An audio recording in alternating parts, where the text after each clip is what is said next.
നമസ്കാരം. 24 റൗണ്ടപ്പ് ആരംഭിക്കുന്നു. എല്ലാ പ്രേക്ഷകർക്കും സ്വാഗതം. ഞാൻ പ്രവിത ലക്ഷ്മി. വിശദമായ വാർത്തകൾ നോക്കാം. അന്തരിച്ച മുൻ പ്രധാനമന്ത്രി ഡോക്ടർ മൻമോഹൻ സിംഗിന്റെ അന്ത്യവിശ്രമം നിഗം ബോധ് ഘട്ടിൽ പൂർണ്ണ ഔദ്യോഗിക ബഹുമതികളോടെ രാവിലെ 11:45 സംസ്കാര ചടങ്ങുകളെന്ന് കേന്ദ്ര ആഭ്യന്തര മന്ത്രാലയം അറിയിച്ചു. അന്ത്യവിശ്രമത്തിനായി പ്രത്യേക സ്ഥലം വേണമെന്ന കോൺഗ്രസിന്റെ ആവശ്യം കേന്ദ്ര സർക്കാർ അംഗീകരിച്ചില്ല. ദീർഘദർശിയായ ഭരണാധികാരിക്ക് രാജ്യം വിടചൊല്ലുകയാണ്. ഡൽഹി മോത്തിലാൽ നെഹ്റു റോഡിലെ 3-ാം നമ്പർ വസതിയിൽ നിന്ന് രാവിലെ 8 മണിയോടെ ഭൌതിക ശരീരം AICC ആസ്ഥാനത്തേക്ക് കൊണ്ടുപോകും. 8:30 മുതൽ 9:30 വരെ പാർട്ടി ആസ്ഥാനത്ത് പൊതുദർശനം.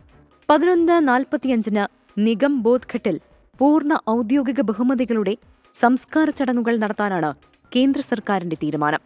ഡോക്ടർ മൻമോഹൻ സിംഗിന്റെ അന്ത്യവിശ്രമത്തിനായി രാജ്ഘട്ടിന് സമീപം പ്രത്യേക സ്ഥലം വേണമെന്നാവശ്യപ്പെട്ട് കോൺഗ്രസ് പ്രധാനമന്ത്രിയെയും പ്രതിരോധ മന്ത്രിയെയും സമീപിച്ചു. കോൺഗ്രസിന്റെ ഈ ആവശ്യം പരിഗണിക്കാതെയാണ് നിഗം ബോധ് ഘട്ടിൽ സംസ്കാര ചടങ്ങ് നിശ്ചയിച്ചത്.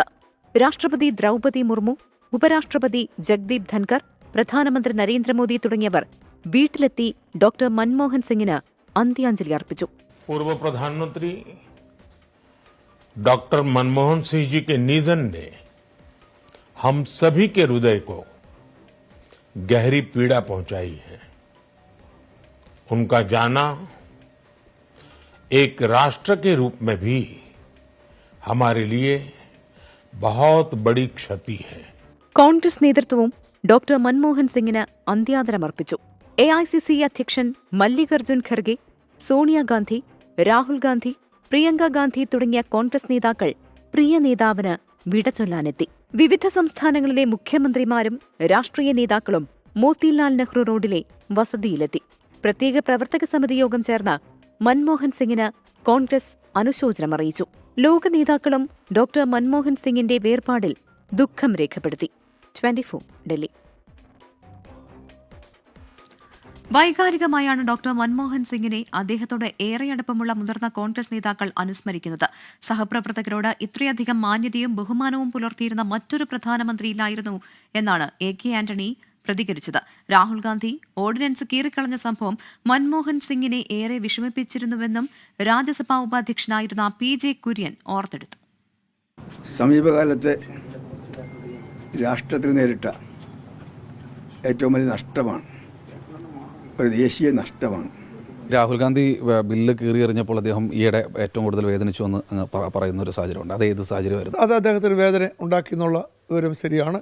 ഇന്ത്യയെ ഏറ്റവും വലിയ പ്രതിസന്ധിയിൽ നിന്ന് രക്ഷിച്ച ഇന്ത്യയുടെ രക്ഷകനായിട്ടാണ്.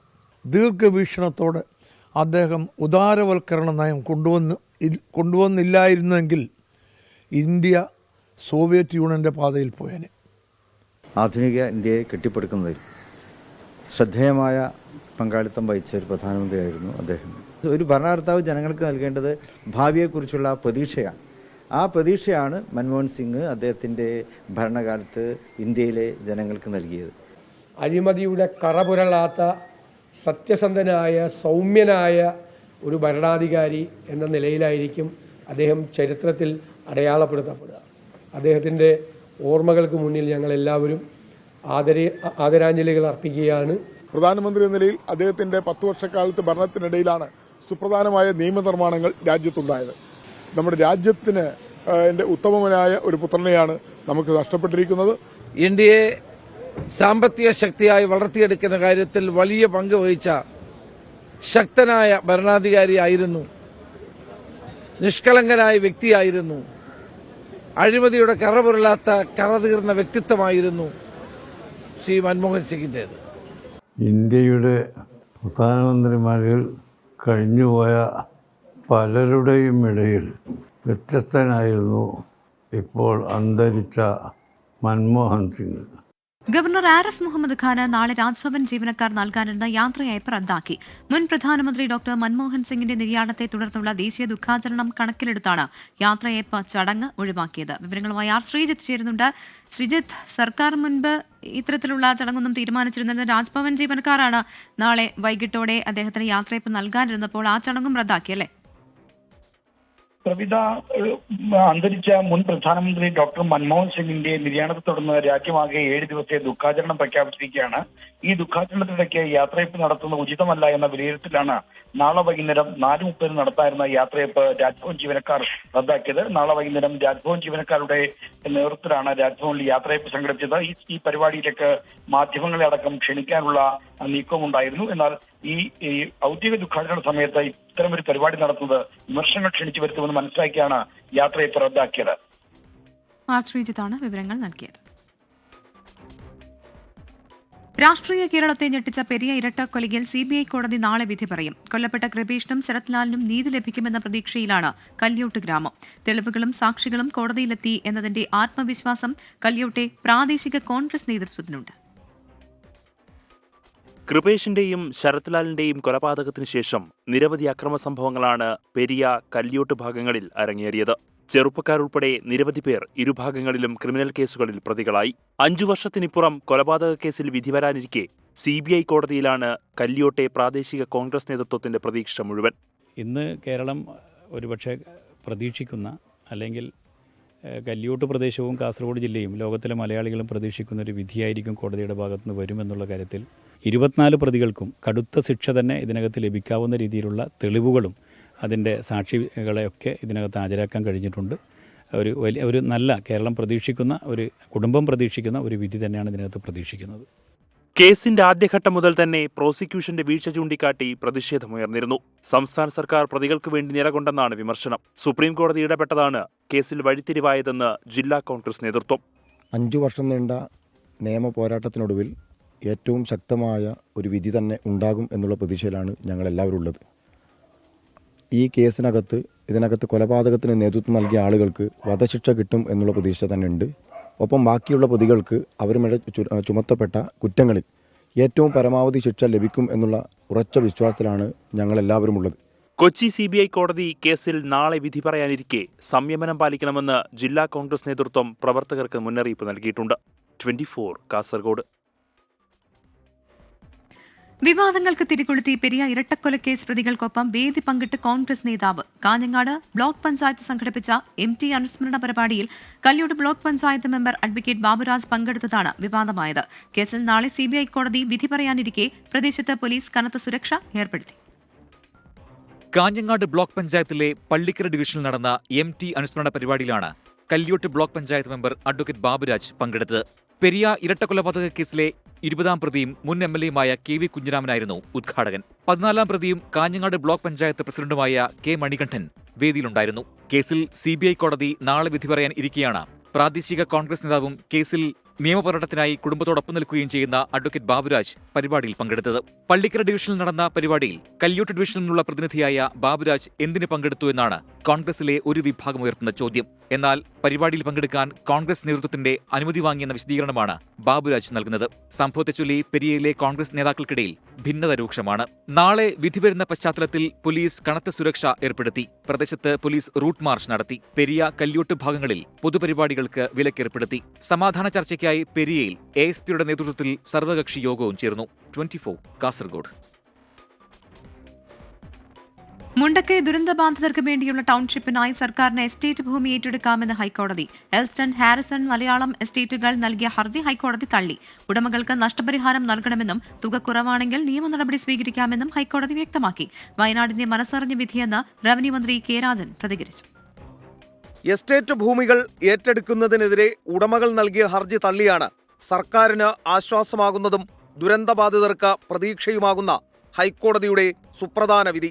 എസ്റ്റേറ്റ് ഭൂമികൾക്ക് നഷ്ടപരിഹാരം നൽകിക്കൊണ്ട് ലാൻഡ് അക്വിസിഷൻ നിയമപ്രകാരം ഭൂമി ഏറ്റെടുക്കാം.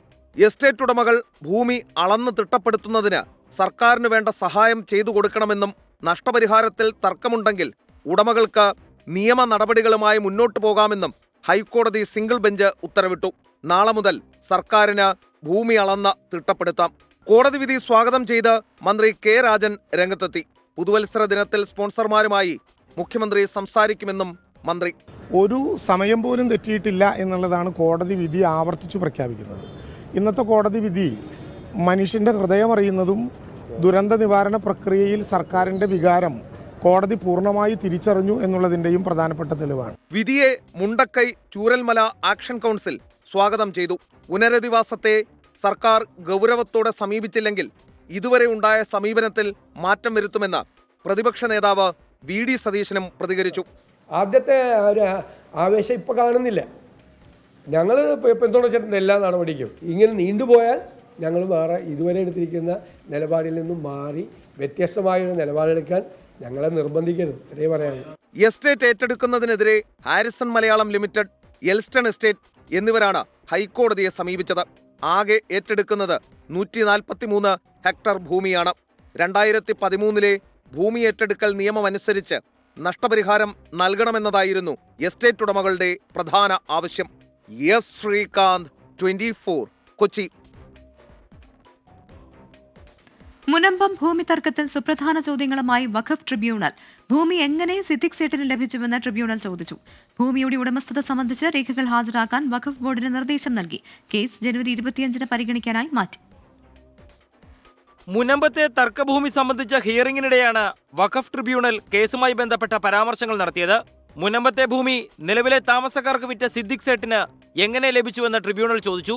രാജാവ് ഇഷ്ടദാനം നൽകിയതാണെന്ന് അഭിഭാഷകൻ മറുപടി നൽകിയപ്പോൾ ലീസിന് ലഭിക്കാനല്ലേ സാധ്യത എന്നായിരുന്നു ട്രിബ്യൂണലിന്റെ ചോദ്യം. സമ്മാനമായി ലഭിച്ചതാണെങ്കിൽ അതുമായി ബന്ധപ്പെട്ട രേഖ ഉണ്ടോ എന്നും വാദത്തിനിടെ ട്രിബ്യൂണൽ ചോദിച്ചു. 1902 രേഖകൾ പ്രകാരം ലീസ് ഭൂമിയാണെങ്കിൽ വഖഫ് ഭൂമി എന്ന വാദം നിലനിൽക്കില്ല. വിഷയത്തിൽ വിവാദം നിലനിൽക്കുന്ന കാര്യം ട്രിബ്യൂണൽ ചൂണ്ടിക്കാട്ടിയപ്പോൾ വിവാദങ്ങൾ കോടതിക്ക് പുറത്തെന്നായിരുന്നു സിദ്ദിഖ് സേട്ടിന്റെ അഭിഭാഷകന്റെ വാദം. സമൂഹത്തെയും കോടതിയെയും വേർതിരിക്കാനാകില്ലെന്നും മാധ്യമങ്ങളടക്കം പ്രശ്നത്തിന് പ്രാധാന്യം നൽകുന്നുണ്ടെന്നും കോടതി പറഞ്ഞു. കേസ് അടുത്ത മാസം 25 പരിഗണിക്കാനായി മാറ്റി. അടുത്ത തവണ കേസ് പരിഗണിക്കുമ്പോൾ ഭൂമിയുടെ ഉടമസ്ഥത വ്യക്തമാക്കുന്ന രേഖകൾ ഹാജരാക്കാനും കോടതി നിർദ്ദേശിച്ചിട്ടുണ്ട്. 24, കൊച്ചി. ക്രിസ്മസ് കേക്കിന്റെ പേരിൽ തൃശൂരിൽ രാഷ്ട്രീയ വിവാദം. BJP സംസ്ഥാന അധ്യക്ഷൻ K. സുരേന്ദ്രനിൽ നിന്ന് കേക്ക് സ്വീകരിച്ചതിൽ തൃശൂർ മേയർ MK വർഗീസിനെ അതിരൂക്ഷമായി വിമർശിച്ച് CPI നേതാവ് VS സുനിൽകുമാർ രംഗത്ത് വന്നു. എന്നാൽ VS സുനിൽകുമാർ പറഞ്ഞതിനെ വില കൽപ്പിക്കുന്നില്ല എന്നാണ് മേയറുടെ തിരിച്ചടി. ക്രിസ്മസ് ദിനത്തിൽ സ്നേഹ സന്ദേശയാത്രയുടെ ഭാഗമായി BJP സംസ്ഥാന അധ്യക്ഷൻ K. സുരേന്ദ്രൻ മേയർ MK വർഗീസിന്റെ വീട്ടിലെത്തി കേക്ക് കൈമാറിയതാണ് ഇപ്പോഴത്തെ വിവാദം. മേയർക്ക് ചോറിയുടെയും കൂറ് BJPയോടുമാണെന്ന VS സുനിൽകുമാറിന്റെ പ്രസ്താവന വിവാദങ്ങൾക്ക് തിരികൊളുത്തി. കേക്ക് കൈമാറ്റം യാദൃശ്ചികമല്ലെന്നും മുന്നണി രാഷ്ട്രീയത്തോടാണ് കൂറ് പുലർത്തേണ്ടതെന്നും VS സുനിൽകുമാർ. അല്ല, മേയർ ചോറ് ഇവിടെയും കൂറ് അവിടെയുള്ള ഒരാളാണ്. കഴിഞ്ഞ ലോക്സഭാ തെരഞ്ഞെടുപ്പിൽ BJP സ്ഥാനാർത്ഥിക്ക് വേണ്ടി നേരിട്ടും പരോക്ഷമായും പ്രവർത്തിച്ച BJPക്ക് വേണ്ടി വർക്ക് ചെയ്ത ഇടതുപക്ഷ ജനാധിപത്യ മുന്നണിയുടെ മേയറായിരിക്കുന്ന ആളാണ് ഇപ്പോഴത്തെ മേയർ. താൻ ഇടതുപക്ഷത്തിനൊപ്പം ഉറച്ചു നിൽക്കുന്നുവെന്നും VS സുനിൽകുമാറിന്റെ പ്രസ്താവന മുഖവിലക്കെടുക്കുന്നില്ലെന്നും മേയറുടെ മറുപടി. ഒരു കേക്ക് എൻ്റെ വീട്ടിലേക്ക് ആര് കൊണ്ടുവന്നാലും ഞാനത് വാങ്ങിക്കില്ലേ എന്നുദ്ദേശിച്ച് ഞാൻ ഉടൻ തന്നെ ആ പ്രസ്ഥാനത്തിലൂടെ പോയെന്നാണോ ചരിത്രം? വെറുതെ പറഞ്ഞാൽ പോരല്ലോ, തെളിയിക്കണം ഞാൻ അങ്ങനെ പോയിട്ടുണ്ടെങ്കിൽ. അതല്ല മര്യാദ. VS സുനിൽകുമാറിനെ അതിരൂക്ഷമായി വിമർശിച്ച് BJP ജില്ലാ നേതൃത്വം രംഗത്ത് വന്നു. ഈ സുനിൽകുമാറിനെ പോലുള്ള ആളുകൾ തൃശ്ശൂർ പലതരത്തിലുള്ള കുത്തിത്തിരിപ്പ്, വെറുപ്പിന്റെ രാഷ്ട്രീയം അത് പ്രചരിപ്പിക്കാൻ വേണ്ടിയിട്ടാണ് ശ്രമിക്കുന്നത്. എങ്ങനെയാണ് കമ്മ്യൂണിസ്റ്റ് നേതാക്കന്മാർക്ക് നരേന്ദ്രമോദിയെ ചെന്ന് കാണാൻ സാധിക്കുന്നത്? പിണറായി വിജയൻ നരേന്ദ്രമോദിയെ പോയി കാണാറുണ്ടല്ലോ. CPMന്റെ നേതാക്കന്മാർ പോയി നരേന്ദ്രമോദിയെ കാണാറുണ്ടല്ലോ. മേയറെ അവിശ്വസിക്കേണ്ടെന്ന നിലപാടുമായി CPIM CPI കൗൺസിലർമാർ രംഗത്തെത്തിയത് ശ്രദ്ധേയമായി. സുനിൽകുമാറിന്റെ പ്രസ്താവനയിൽ LDFൽ കടുത്ത അതൃപ്തിയാണുള്ളത്. 24, തൃശൂർ. ജമാഅത്തെ ഇസ്ലാമിയുടെ പിന്തുണക്കാര്യത്തിൽ കോൺഗ്രസിനുള്ളിൽ പുതിയ വിവാദം. 2016 നിയമസഭാ തെരഞ്ഞെടുപ്പിൽ തനിക്കും 2019 മുതൽ കോൺഗ്രസിനുമാണ് ജമാഅത്തെ ഇസ്ലാമിയുടെ പിന്തുണയെന്ന K. മുരളീധരന്റെ തുറന്നുപറച്ചിലാണ് നേതൃത്വത്തെ വെട്ടിലാക്കിയത്. K. മുരളീധരന്റെ വെളിപ്പെടുത്തലുകളെ പ്രതിപക്ഷ നേതാവ് പൂർണ്ണമായും തള്ളുകയാണ്. ലോക്സഭാ തെരഞ്ഞെടുപ്പ് ഫലം പുറത്തുവന്നതിന് പിന്നാലെയാണ് കോൺഗ്രസിനും UDFനുമെതിരെ ജമാഅത്തെ ഇസ്ലാമി ബന്ധമുന്നയിച്ച് CPIM രംഗത്ത് വന്നത്. പാലക്കാട് ഉപതെരഞ്ഞെടുപ്പിൽ ഇത് പ്രചാരണ വിഷയമാക്കാനും CPIM ശ്രമം നടത്തി. എന്നാൽ പിന്തുണക്കാര്യം പരസ്യമായി അംഗീകരിക്കാൻ നേതാക്കൾ തയ്യാറായില്ല. CPIMന്റേത് ഭൂരിപക്ഷ പ്രീണനമെന്ന വാദമുയർത്തി പ്രതിരോധിക്കുകയായിരുന്നു നേതാക്കൾ. ഇതിനിടയിലാണ് K. മുരളീധരൻ ജമാഅത്തെ ഇസ്ലാമി ബന്ധം തുറന്നു പറയുന്നത്. 2016 വരെ ഞാൻ മത്സരിച്ച ഒരു ഇലക്ഷനിലും ജമാഅത്തെ ഇസ്ലാമി എനിക്ക് പിന്തുണ നൽകിയിട്ടില്ല. 2016 തന്നു. കാരണം കുമ്മനം രാജശേഖരൻ എതിർ സ്ഥാനാർത്ഥിയായിട്ട് വന്നതുകൊണ്ട് 2016 അന്ന് എനിക്ക് പിന്തുണ നൽകിയിട്ടുണ്ട്. എന്നാൽ കെ മുരളീധരനെ പൂർണ്ണമായും തള്ളുകയാണ് നേതൃത്വം. 2019 ജമാഅത്തെ ഇസ്ലാമി പിന്തുണ നൽകിയത് LDFനെന്ന പ്രതിപക്ഷ നേതാവ് VD സതീശൻ. ഈ 2019 മുമ്പുള്ള ഒരു തെരഞ്ഞെടുപ്പിലും അങ്ങനെ ഒരു പൊതു പിന്തുണ കോൺഗ്രസ് നൽകിയിട്ടില്ല. ചിലപ്പോൾ ഒരു 4-5 സ്ഥാനാർത്ഥികളെ ആർക്കെങ്കിലും ഒരു മുന്നണിയിൽ കൊടുത്തു കാണാം. ആ കൂട്ടത്തിൽ വട്ടിയൂർക്കാവിൽ പിന്തുണ കൊടുത്തിട്ടുണ്ടോ എന്ന് എനിക്കറിയില്ല. CPIM പോളിറ്റ് ബ്യൂറോ അംഗം A വിജയരാഘവൻ നടത്തിയ മുസ്ലിം വർഗീയചേരി പരാമർശം ജമാഅത്തെ ഇസ്ലാമി ബന്ധമുദ്ദേശിച്ചാണെന്ന് CPIM വാദിക്കുന്നതിനിടെയാണ് കെ മുരളീധരന്റെ തുറന്നു പറച്ചിൽ. 24 തിരുവനന്തപുരം. സൂര്യൻ ഏറ്റവും അടുത്തെത്തുന്ന മനുഷ്യനിർമ്മിത വസ്തുവെന്ന ബഹുമതി നേടി നാസയുടെ പാർക്കർ സോളാർ പ്രോബ് പേടകം സൂര്യോപരിതലത്തിൽ നിന്ന് വെറും 3.8 മില്യൺ മൈൽ അടുത്തു കൂടിയാണ് സോളാർ പ്രോബ് പറന്നത്. കഴിഞ്ഞ ഡിസംബർ 24-ന് സൂര്യന്റെ പുറം കവചമായ കൊറോണയിലൂടെ പാഞ്ഞ പാർക്കർ സോളാർ പ്രോബ് സുരക്ഷിതമാണോ എന്ന ശാസ്ത്രലോകത്തിന്റെ ആകാംക്ഷയ്ക്കാണ് ഇതോടെ വിരാമമായത്. സൂര്യന്റെ കൊറോണ പാളിയിലെ 930 ഡിഗ്രി സെൽഷ്യസ് വരെയുള്ള താപനില മറികടന്നാണ് പേടകത്തിന്റെ സഞ്ചാരം. സോളാർ പ്രോബ് ഭൂമിയിലേക്ക് തിരികെ സന്ദേശം അയച്ചതായി നാസ സ്ഥിരീകരിച്ചിട്ടുണ്ട്. കൂടുതൽ സന്ദേശങ്ങൾ വരും ദിവസങ്ങളിൽ ലഭിക്കുമെന്നാണ് നാസയുടെ പ്രതീക്ഷ. സൂര്യന്റെ പുറം കവചത്തെ നിരീക്ഷിക്കുന്ന റോബോട്ടിക് ബഹിരാകാശ വാഹനമാണ് പാർക്കർ സോളാർ പ്രോബ്. വട്ടിയൂർക്കാവ് തെരഞ്ഞെടുപ്പിൽ ജമാഅത്തെ ഇസ്ലാമിയുടെ പിന്തുണ ലഭിച്ചുവെന്ന കെ മുരളീധരന്റെ പ്രതികരണത്തിൽ വിമർശനവുമായി അന്നത്തെ എതിർ സ്ഥാനാർത്ഥിയും BJP നേതാവുമായ കുമ്മനം രാജശേഖരൻ. തെരഞ്ഞെടുപ്പിൽ ജയിക്കാൻ ഏത് കൂട്ടുകെട്ടിനും തയ്യാറാണെന്നാണ് മുരളീധരന്റെ വെളിപ്പെടുത്തൽ. വർഗീയ രാഷ്ട്രീയത്തെ പ്രേരിപ്പിച്ചുകൊണ്ട് മാത്രമേ കോൺഗ്രസിന് കേരളത്തിൽ നിലനിൽക്കാൻ കഴിയൂ എന്നും കുമ്മനം രാജശേഖരൻ വിമർശിച്ചു. 24 പ്രൈം ടൈം എക്സ്ക്ലൂസീവ്. തെരഞ്ഞെടുപ്പിൽ ജയിക്കാൻ എന്ത് വിധത്തിലുള്ള കൂട്ടുകെട്ടിനും തയ്യാറാണ് എന്ന തുറന്ന പ്രഖ്യാപനമാണ് കെ മുരളീധരൻ്റെ വെളിപ്പെടുത്തലിലൂടെ വ്യക്തമാകുന്നത്.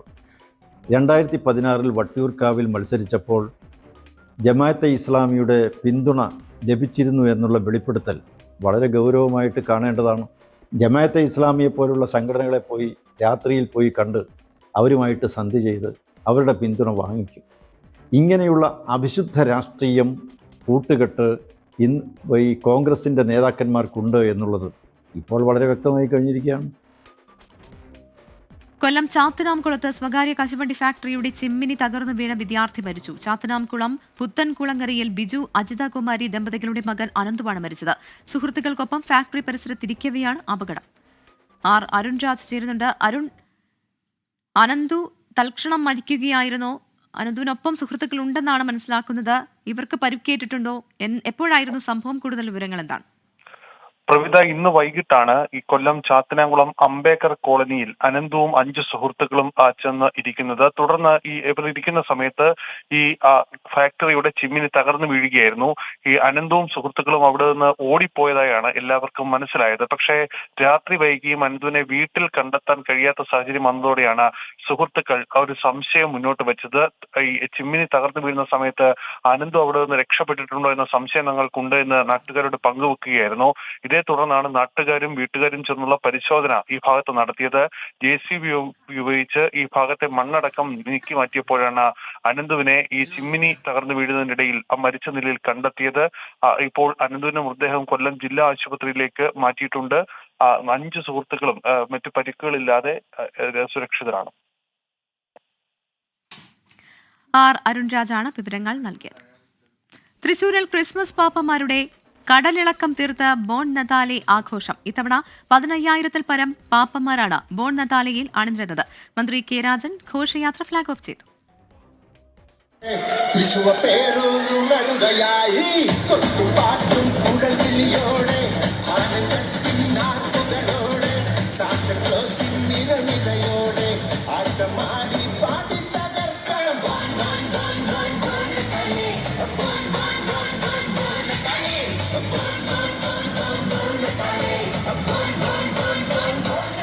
ചുവന്ന കടലിളകി വരുന്നത് പോലെ ബോൺ നതാലെ ഇത്തവണയും സ്വരാജ് റൗണ്ടിൽ കാത്തിരുന്ന ആയിരങ്ങൾക്ക് മുന്നിൽ വർണ്ണ കാഴ്ചയൊരുക്കി. സെന്റ് തോമസ് കോളേജിന് മുന്നിൽ മന്ത്രി കെ രാജൻ ഘോഷയാത്ര ഫ്ളാഗ് ഓഫ് ചെയ്തു. തൃശൂർ പൗരാവലിയും അതിരൂപതാ പ്രതിനിധികളും റാലിയുടെ മുന്നിൽ അണിനിരന്നു. 1000-ഓളം മാലാഖമാർ, സ്കേറ്റിംഗ് പാപ്പമാർ, വീൽചെയർ പാപ്പമാർ തുടങ്ങിയവർ 12ാം എഡിഷന്റെ മാറ്റുകൂട്ടി.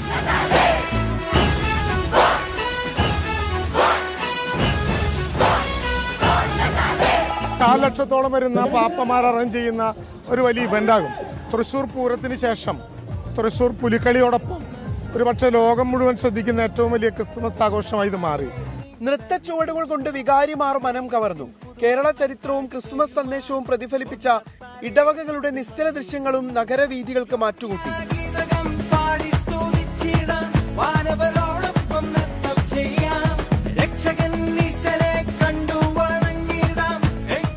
ബോൺ നതാലയുടെ പശ്ചാത്തലത്തിൽ നഗരത്തിൽ ഉച്ച മുതൽ ഗതാഗത നിയന്ത്രണം ഏർപ്പെടുത്തിയിരുന്നു. കാഴ്ചകളുടെ പെരുന്നാൾ തീർത്ത് 12ാമത് ബോൺ നതാലയ്ക്ക് വർണ്ണാഭമായ സമാപനം. ഇനി 13ാമത് ബോൺ നതാലയ്ക്കായുള്ള കാത്തിരിപ്പിലായിരിക്കും തൃശ്ശൂരുകാർ. സൂരജ് സജിക്കും രാജീവ് സുദേവിനൊപ്പം നിഖിൽ പ്രമേഷ്, 24 തൃശ്ശൂർ. പുതുവർഷാഘോഷത്തിന്റെ ഭാഗമായി ഫോർട്ട് കൊച്ചിയിൽ 2 പാപ്പാഞ്ഞിയെ കത്തിക്കാം. വെളിമൈതാനത്തും പരേഡ് ഗ്രൗണ്ടിലും ഉപാധികളുടെ ഹൈക്കോടതി അനുമതി നൽകി. പോലീസ് നിലപാട് ചോദ്യം ചെയ്ത് ഗാലഡി ഫോർട്ട് കൊച്ചി നൽകിയ ഹർജിയിലാണ് കോടതിയുടെ ഇടപെടൽ. നിയമ തടസ്സങ്ങൾ ഒഴിഞ്ഞു, വെല്ലുവിളികളുമില്ല. ഇത്തവണ പുതുവത്സരത്തെ എതിരേൽക്കാൻ ഫോർട്ട് കൊച്ചിക്ക് 2 പാപ്പാഞ്ഞിമാരുണ്ടാകും. വെളി ഗ്രൗണ്ടിലെ ഗാലാഡി കൊച്ചിയുടെ പാപ്പാഞ്ഞിയും കത്തിപ്പടരും. കൊച്ചി വെളി ഗ്രൗണ്ടിലും പരേഡ് ഗ്രൗണ്ടിലും ഇത്തവണ പുതുവത്സരത്തെ എതിരേൽക്കാൻ 2 പാപ്പാഞ്ഞിമാരുണ്ടാകും. വെളി ഗ്രൗണ്ടിൽ ഗാലാഡി കൊച്ചി സ്ഥാപിച്ച പാപ്പാഞ്ഞിയെ നീക്കം ചെയ്യാൻ പോലീസ് നോട്ടീസ് കൊടുത്തിരുന്നു. ഇതേ തുടർന്നാണ് ഗാലാഡി കൊച്ചി ഹൈക്കോടതിയെ സമീപിച്ചത്. 2 പാപ്പാഞ്ഞിമാരെ കത്തിക്കാൻ ഹൈക്കോടതി സിംഗിൾ ബെഞ്ച് ഉത്തരവ് നൽകി. ഉപാധികളോടെയാണ് അനുമതി. പാപ്പാഞ്ഞിയിൽ നിന്ന് 70 അടി മാറി ബാരിക്കേഡ് വെച്ച് ജനങ്ങളെ നിയന്ത്രിക്കണമെന്ന് കോടതി നിർദ്ദേശിച്ചു. നിയന്ത്രണങ്ങളോടെയാണെങ്കിലും വെളി ഗ്രൗണ്ടിൽ പാപ്പാഞ്ഞിയെ കത്തിക്കാം എന്നുള്ള ആശ്വാസത്തിലാണ് ഗാലാഡി കൊച്ചി സംഘാടകർ. കഴിഞ്ഞ വർഷം നമ്മളെ കൊണ്ട് പാപ്പാഞ്ഞിയെ പോലീസ് കത്തിപ്പിച്ചിരുന്നില്ല. നമ്മൾ പോലീസ് പറഞ്ഞതനുസരിച്ച് നമ്മൾ ശിരസാ വഹിച്ചു, അത് മാറി കഴിഞ്ഞു. ഇപ്രാവശ്യം പറഞ്ഞത് നിങ്ങൾ പപ്പാഞ്ഞിയെ സ്ഥാപിക്കണ്ട എന്നായിരുന്നു പറഞ്ഞിരുന്നത്. അതിനെ ചോദ്യം ചെയ്താണ് നമ്മൾ ഹൈക്കോടതി പോയത്. ബഹുമാനപ്പെട്ട ഹൈക്കോടതി നമ്മുടെ പ്രയർ കേട്ട് ഇത് ഫോർട്ട് കൊച്ചിയുടെ, അത് മട്ടാഞ്ചേരിയുടെ, അത് പശ്ചിമ കൊച്ചിയുടെ മുഴുവൻ വിജയമായിട്ട് നമ്മളതിനെ കാണുകയാണ്. ആ ജനങ്ങൾക്ക് വേണ്ടി ആ സന്തോഷം പങ്കുവയ്ക്കുകയാണ്. പരേഡ് ഗ്രൗണ്ടിൽ കൊച്ചി കാർണിവലിന്റെ നേതൃത്വത്തിലാണ് പാപ്പാഞ്ഞിയെ ഉയർത്തുന്നതും കത്തിക്കുന്നതും. വെളി ഗ്രൗണ്ടിലും പാപ്പാഞ്ഞിയെ കത്തിക്കാം എന്ന വാർത്തയോട് കൊച്ചിക്കാരുടെ പ്രതികരണം ഇങ്ങനെ: ഞാൻ ജനിച്ച കാലം തുടങ്ങി ഈ പാപ്പാഞ്ഞിയെ കത്തിക്കുന്നത് ഫോർട്ട് കൊച്ചിയുടെ വികാരമാണ്. 31-ാം തീയതി രാത്രി മിഡ് നൈറ്റില് ഇതിനെ കത്തിച്ച് എല്ലാരും കൂടി ഒരു സന്തോഷമാണത്. ഈ പാപ്പാഞ്ഞിനെ ഞങ്ങൾ ഉണ്ടാക്കിയെന്ന് പറഞ്ഞാൽ കഴിഞ്ഞ കൊല്ലം ഞങ്ങൾക്ക് ഇത് കത്തിക്കാൻ പറ്റിയില്ല. അപ്പൊ ഈ വർഷം ഞങ്ങൾ ഇത് കത്തിക്കാൻ വേണ്ടി തന്നെയാണ് ഉണ്ടാക്കിയേക്കണം. അപ്പൊ ഇത് കത്തിക്കാൻ ഹൈക്കോടതി ഉത്തരവ് തന്നപ്പോൾ ഞങ്ങൾ ഭയങ്കര ഹാപ്പിയാണ്. പരേഡ് ഗ്രൗണ്ടിൽ പാപ്പാഞ്ഞി ഇതുവരെയും ഉയർന്നിട്ടില്ല. വിവാദങ്ങൾ ഒഴിഞ്ഞ സാഹചര്യത്തിൽ ഇനി ന്യൂ ഇയർ രാത്രിക്ക് വേണ്ടിയുള്ള കാത്തിരിപ്പിലാണ് കൊച്ചിക്കാർ. കൊച്ചി പഴയ കൊച്ചിയല്ല, പക്ഷേ പാപ്പാഞ്ഞി പുതിയ പാപ്പാഞ്ഞിയ. VS രാഹുലിനൊപ്പം അമൽ സുരേന്ദ്രൻ, 24 കൊച്ചി. തൃശൂർ തിരുവമ്പാടി ദേവസ്വം വേലയോടനുബന്ധിച്ച് നടത്താനിരുന്ന വെടിക്കെട്ടിന് അനുമതിയില്ല. പെസോ നിയമ ഭേദഗതിയിലെ മാനദണ്ഡങ്ങൾ പാലിക്കാനാവില്ല എന്ന് കണ്ടെത്തിയതിനെ തുടർന്നാണ് സ്ഫോടക വസ്തു നിയമപ്രകാരം തൃശൂർ അഡീഷണൽ മജിസ്ട്രേറ്റ് വെടിക്കെട്ടിന് അനുമതി നിഷേധിച്ചത്. ജില്ലാ fire officer, city police commissioner, corporation secretary തുടങ്ങിയവരുടെ റിപ്പോർട്ടുകളും പരിഗണിച്ചാണ് ഉത്തരവ് പുറത്തിറക്കിയത്. ഗുരുവായൂർ ക്ഷേത്രത്തിൽ ആന എഴുന്നള്ളിപ്പ് പഴയ നിലയിൽ തന്നെ നടത്താൻ ദേവസ്വം ബോർഡിന്റെ തീരുമാനം. ജനുവരി 1 മുതൽ എഴുന്നള്ളിപ്പിന് മുൻപുണ്ടായിരുന്ന വിധത്തിൽ ആനകളെ പങ്കെടുപ്പിക്കും. ഹൈക്കോടതി മാർഗനിർദ്ദേശങ്ങൾ സുപ്രീംകോടതി സ്റ്റേ ചെയ്തതിന് പിന്നാലെയാണ് ദേവസ്വം ബോർഡ് തീരുമാനം. 2012 നാട്ടാന പരിപാലന ചട്ടം പൂർണ്ണമായി പാലിച്ച് എഴുന്നള്ളിപ്പ് നടത്താനും ദേവസ്വം ബോർഡ് യോഗം തീരുമാനിച്ചിട്ടുണ്ട്. ഹൈക്കോടതി മാർഗനിർദ്ദേശങ്ങൾക്ക് പിന്നാലെയാണ് ക്ഷേത്ര ചടങ്ങുകളിലെ ആനകളുടെ എണ്ണം കുറയ്ക്കാൻ ദേവസ്വം ബോർഡ് നേരത്തെ തീരുമാനിച്ചത്. ചീഫ് സെക്രട്ടറി ശാരദാ മുരളീധരനെ കുരുക്കിലാക്കി N. പ്രശാന്ത് IASന്റെ നീക്കം. ചീഫ് സെക്രട്ടറി നൽകിയ ചാർജ് മെമ്മോയിൽ വ്യക്തത തേടി N. പ്രശാന്ത് കത്ത് നൽകി. ആരും പരാതിപ്പെടാതെ എങ്ങനെ ചാർജ് മെമ്മോ നൽകി, ഫേസ്ബുക്ക് സ്ക്രീൻഷോട്ട് എങ്ങനെ സർക്കാർ ഫയലിന്റെ ഭാഗമായി എന്നത് ഉൾപ്പെടെയുള്ള ചോദ്യങ്ങളുമായാണ് N. പ്രശാന്തിന്റെ കത്ത്. ചാർജ് മെമ്മോയിൽ വ്യക്തത തേടിക്കൊണ്ട് ഈ മാസം 16-നാണ് N. പ്രശാന്ത് IAS ചീഫ് സെക്രട്ടറിക്ക് കത്ത് നൽകിയത്. സസ്പെൻഷൻ ചോദ്യം ചെയ്ത് നിയമ നടപടിയിലേക്ക് പോകുമെന്നതിൻ്റെ സൂചന നൽകുന്ന കത്ത് അക്ഷരാർത്ഥത്തിൽ സർക്കാരിന് കുരുക്കാണ്. തനിക്ക് ചാർജ് മെമ്മോ നൽകിയത് ആരുടെ പരാതിയിലാണെന്ന് വ്യക്തമാക്കണം. സസ്പെൻഷന് മുമ്പ് എന്തുകൊണ്ട് തൻ്റെ ഭാഗം കേട്ടില്ല? ഫേസ്ബുക്ക് പോസ്റ്റിൻ്റെ സ്ക്രീൻഷോട്ട് എങ്ങനെ സർക്കാർ ഫയലിൻ്റെ ഭാഗമായി? ഇതാണ് പ്രശാന്ത് കത്തിൽ ഉന്നയിച്ചിരിക്കുന്ന പ്രധാന ചോദ്യങ്ങൾ. സ്ക്രീൻഷോട്ട് ഫയലിൻ്റെ ഭാഗമാക്കുന്നതിന് IT ആക്ട് അനുസരിച്ചുള്ള നടപടിക്രമങ്ങളുണ്ട്. ഇത് പാലിക്കാതെയാണ് സ്ക്രീൻഷോട്ട് ഫയൽ ഉൾപ്പെടുത്തിയതെന്ന് വ്യക്തമായ സാഹചര്യത്തിലാണ് പ്രശാന്തിൻ്റെ നിർണായകമായ ചോദ്യം. എടുത്ത സ്ക്രീൻഷോട്ടുകൾ ഫോട്ടോഷോപ്പ് ഉപയോഗിച്ച് മാറ്റം വരുത്തിയിട്ടുമുണ്ട്. FB പോസ്റ്റിന്റെ സ്ക്രീൻഷോട്ട് എടുത്തത് സർക്കാരിലെ ഏത് ഉദ്യോഗസ്ഥനാണ്? ലഭിച്ച സ്ക്രീൻഷോട്ടിന്റെ ആധികാരികത ഉറപ്പുവരുത്തിയിട്ടുണ്ടോ എന്നും പ്രശാന്ത് ചീഫ് സെക്രട്ടറിക്ക് അയച്ച കത്തിൽ ചോദിച്ചിട്ടുണ്ട്. ഇതടക്കം സ്ക്രീൻഷോട്ടുമായി ബന്ധപ്പെട്ട് 7 ചോദ്യങ്ങളും കത്തിലുണ്ട്. ഈ ചോദ്യങ്ങൾ വ്യക്തത വരാതെ ചാർജ് മെമ്മോയ്ക്ക് മറുപടി നൽകാനാകില്ലെന്നും പ്രശാന്ത് കത്തിൽ ചൂണ്ടിക്കാട്ടി. കത്തയച്ച് 10 ദിവസം കഴിഞ്ഞിട്ടും ചീഫ് സെക്രട്ടറി ഓഫീസിൽ നിന്ന് മറുപടി ലഭിച്ചിട്ടില്ല. ചാർജ് മെമ്മോയ്ക്ക് മറുപടി നൽകാതെ പ്രശാന്ത് നടത്തിയിരിക്കുന്ന ഈ നീക്കം സർക്കാരിന് അപ്രതീക്ഷിതമായിരുന്നു. അതാണ് മറുപടി വൈകാൻ കാരണമെന്നാണ് സൂചന. 24 തിരുവനന്തപുരം. 24 അന്വേഷണ പരമ്പര ലഹരിക്കടത്തിന്റെ കാണാപ്പുറങ്ങൾ.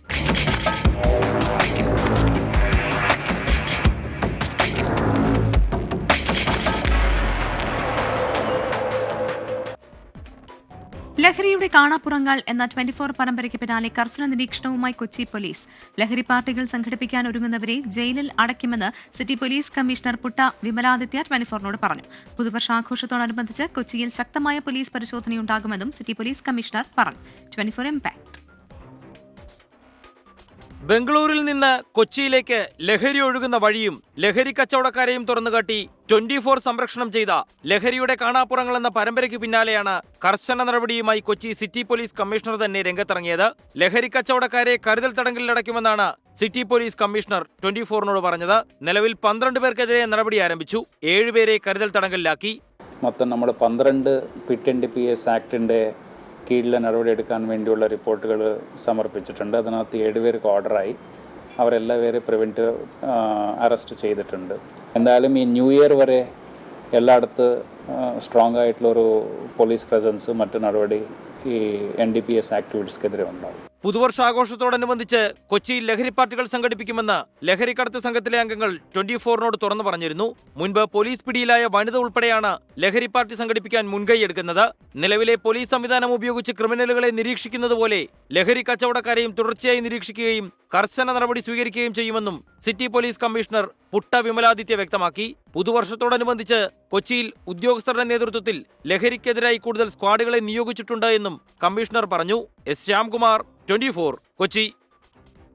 തമിഴ്നാട്ടിലെ തിരുനെൽവേലിയിൽ മാലിന്യം തള്ളിയ സംഭവത്തിൽ നടപടി കടുപ്പിച്ച സർക്കാർ. മാലിന്യ സംസ്കരണത്തിന് കരാറുണ്ടായിരുന്ന സുനേജ് ഇക്കോസിസ്റ്റം പ്രൈവറ്റ് ലിമിറ്റഡ് കമ്പനിയെ 3 വർഷത്തേക്ക് കരിമ്പട്ടികയിൽപ്പെടുത്തി. തിരുനെൽവേലിയിൽ മാലിന്യം തള്ളിയത് സുനേജ് ഇക്കോസിസ്റ്റം പ്രൈവറ്റ് ലിമിറ്റഡ് ആണെന്ന് സർക്കാർ ഉത്തരവിൽ പറയുന്നു. 24 ഫോളോ. തിരുനെൽവേലിയിലെ 3 പഞ്ചായത്തുകളിലായി 7ഓളം സ്ഥലങ്ങളിൽ മാലിന്യം തള്ളിയത് കേരളത്തിന് വലിയ നാണക്കേടുണ്ടാക്കിയ സംഭവമായിരുന്നു. പിന്നാലെ ഹരിത ട്രൈബ്യൂണൽ ഇടപെട്ടതോടെ കേരളത്തിന് മാലിന്യം തിരികെ എത്തിക്കേണ്ടി വന്നു. മാലിന്യം മാറ്റാനുണ്ടായ ചെലവുൾപ്പെടെ കേരളത്തിന് നഷ്ടവും നാണക്കേടും. ഇതോടെയാണ് നടപടി ഘടിപ്പിക്കാൻ സർക്കാർ തീരുമാനിച്ചത്. തിരുവനന്തപുരത്തെ അജൈവ മാലിന്യ സംസ്കരണത്തിന്റെ കരാർ സുനേജ് ഇക്കോസിസ്റ്റം പ്രൈവറ്റ് ലിമിറ്റഡ് കമ്പനിക്കായിരുന്നു. തമിഴ്നാട് സർക്കാരിന്റെയും കേരളത്തിലെ മലിനീകരണ നിയന്ത്രണ ബോർഡിന്റെയും അന്വേഷണത്തിൽ സുനേജ് ഇക്കോസിസ്റ്റം പ്രൈവറ്റ് ലിമിറ്റഡിന് വീഴ്ചയുണ്ടായെന്ന് കണ്ടെത്തി. സർക്കാർ വിശദീകരണം തേടിയെങ്കിലും ഇതുവരെയും കമ്പനി അനങ്ങിയിട്ടില്ല. ഇതോടെയാണ് സുനേജ് ഇക്കോസിസ്റ്റം പ്രൈവറ്റ് ലിമിറ്റഡ് കമ്പനിയെ 3 വർഷത്തേക്ക് കരിമ്പട്ടികയിൽപ്പെടുത്തി സർക്കാർ ഉത്തരവിറക്കിയത്.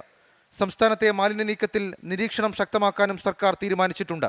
24 തിരുവനന്തപുരം. അണ്ണാ സർവകലാശാല പീഡനക്കേസിൽ പോലീസിനും സർക്കാരിനുമെതിരെ അതിരൂക്ഷ വിമർശനവുമായി മദ്രാസ് ഹൈക്കോടതി. FIRൽ പെൺകുട്ടിയുടെ വ്യക്തിഗത വിവരങ്ങൾ ഉൾപ്പെടുത്തി അപ്ലോഡ് ചെയ്തത് പോലീസിന്റെ പിഴവാണെന്ന് കോടതി വിമർശിച്ചു. 10 വർഷമായി പ്രതി ക്യാമ്പസിൽ വിലസി നടക്കുന്നത് തടയാൻ അധികൃതർക്ക് എന്തുകൊണ്ട് കഴിഞ്ഞില്ല എന്നും കോടതി ചോദിച്ചു. അണ്ണാ സർവകലാശാല പീഡനക്കേസിൽ CBI അന്വേഷണം വേണമെന്നാവശ്യപ്പെട്ടുള്ള കേസ് പരിഗണിക്കവെയാണ് മദ്രാസ് ഹൈക്കോടതിയുടെ രൂക്ഷ വിമർശനം. FIRലൂടെ പീഡനത്തിനിരയായ പെൺകുട്ടിയുടെ വ്യക്തിഗത വിവരങ്ങൾ ചോർന്നത് പോലീസിനൊരിക്കലും ന്യായീകരിക്കാനാകില്ലെന്ന് കോടതി പറഞ്ഞു. പെൺകുട്ടി അനുഭവിക്കുന്ന മനോവിഷമത്തിന് സർക്കാർ ഉത്തരവാദിയാണ്. കേസിൽ അന്വേഷണം പൂർത്തിയായിട്ടില്ലെന്ന് പോലീസ് പറയുന്നു. എങ്കിൽ കമ്മീഷണർ വാർത്താ സമ്മേളനം നടത്തിയത് എന്തടിസ്ഥാനത്തിലാണെന്ന് കോടതി ചോദിച്ചു. ക്യാമ്പസിൽ 56 CCTV ക്യാമറകൾ പ്രവർത്തിക്കുന്നില്ല. പ്രതി ജ്ഞാനശേഖരൻ കഴിഞ്ഞ 10 വർഷമായി ക്യാമ്പസിനുള്ളിൽ കറങ്ങി നടക്കുന്നുണ്ട്. ഇതെങ്ങനെ സംഭവിക്കുന്നുവെന്ന് മനസ്സിലാകുന്നില്ലെന്നും കോടതി പറഞ്ഞു. പെൺകുട്ടിയെക്കുറിച്ച് മോശമായി സംസാരിക്കാൻ ആർക്കും അവകാശമില്ല. പുരുഷ സുഹൃത്തിനൊപ്പം സമയം ചിലവിടുന്നത് പെൺകുട്ടിയുടെ അവകാശമാണെന്നും കോടതി വ്യക്തമാക്കി. കേസിൽ നാളെയും വാദം തുടരും. മുഹമ്മദ് റഹീസ്, 24 ചെന്നൈ. മുഖ്യമന്ത്രിയും മന്ത്രിമാരും കേരള പര്യടനത്തിന് ഉപയോഗിച്ച നവകേരള ബസ് വീണ്ടും നിരത്തിലേക്ക്. രൂപമാറ്റം വരുത്തിയ ബസ് ബംഗളൂരുവിൽ നിന്നും കോഴിക്കോട്ടേക്ക് എത്തിച്ചു. കോഴിക്കോട് ബംഗളൂരു റൂട്ടിൽ തന്നെയാണ് സർവീസ് പുനരാരംഭിക്കുന്നത്. നഷ്ടത്തിലായ നവകേരള ബസ്സിനെ ലാഭത്തിലാക്കുകയാണ് ഗതാഗത വകുപ്പിന്റെ ലക്ഷ്യം. ഇതിനു വേണ്ടിയാണ് മാറ്റങ്ങൾ വരുത്തിയിരിക്കുന്നത്. 11 സീറ്റുകൾ അധികമായി ഘടിപ്പിച്ചു. ഇതോടെ സീറ്റുകളുടെ എണ്ണം 37ആയി. ഇതോടെ യാത്രാ നിരക്കിലും മാറ്റമുണ്ടാകും. 1280 രൂപയായിരുന്നു ഇതുവരെ നിരക്ക്. അത് 930ആയി കുറയും. എസ്കലേറ്ററും പിൻഡോറും ഒഴിവാക്കി. പകരം മുൻഭാഗത്താണ് ഡോറ് ക്രമീകരിച്ചിരിക്കുന്നത്. 26 സീറ്റുള്ളത് ഇപ്പോൾ 37 സീറ്റാക്കിയിട്ടുണ്ട്. അതുപോലെ ബാത്റൂം അതുപോലെ തന്നെ നിർത്തിയിട്ട് ഡോറ് 2 ഡോറുണ്ടായിരുന്നത് ഫ്രണ്ടിലേക്ക് ഒറ്റ ഡോറാക്കിയിട്ട് സാധാരണ നമ്മളെ AC സീറ്റർ ബസ്സുകളുടെ ഡോറ് പോലെ ഫ്രണ്ട് ഡോറ് കൊടുത്തിട്ടുണ്ട്. നിരക്ക് കുറയാൻ സാധ്യതയുണ്ട്. അത് സർക്കാരിൻ്റെ ഒരു അംഗീകാരത്തിന് വേണ്ടി വെയിറ്റ് ചെയ്യാണ്. ശൗചാലയം അതുപോലെ നിലനിർത്തി. നവകേരള യാത്ര കഴിഞ്ഞിട്ടും മുഖ്യമന്ത്രിയും മന്ത്രിമാരും സഞ്ചരിച്ച നവകേരള ബസ് ഒട്ടേറെ വിവാദങ്ങൾക്ക് വഴിയൊരുക്കിയിരുന്നു. 5 മാസത്തിന് ശേഷം മാറ്റങ്ങളോടെ സർവീസ് പുനരാരംഭിക്കുന്നത് കോഴിക്കോട് ബംഗളൂരു റൂട്ടിലെ യാത്രക്കാർക്കും ഗുണകരമാകും. രാഹുൽ സുരേഷ്, 24 കോഴിക്കോട്. പത്തനംതിട്ടയിൽ CPM-ൽ ചേർന്നവരിൽ റൌഡി പട്ടികയിൽ ഉൾപ്പെട്ടയാളും ഇന്ന് പാർട്ടിയിൽ ചേർന്ന വെട്ടൂർ സ്വദേശി സിദ്ദിഖ് മലയാലപ്പുഴ സ്റ്റേഷനിലെ റൌഡി പട്ടികയിൽ ഉൾപ്പെട്ടയാളാണ്. സിദ്ദിഖിനെ കൂടാതെ വിവിധ കേസുകളിൽ പ്രതികളായ പ്രമാണം സ്വദേശികളായ മാജിക് കണ്ണൻ, അരുൺ എന്നിവരും പാർട്ടിയിൽ അംഗത്വം എടുത്തിട്ടുണ്ട്.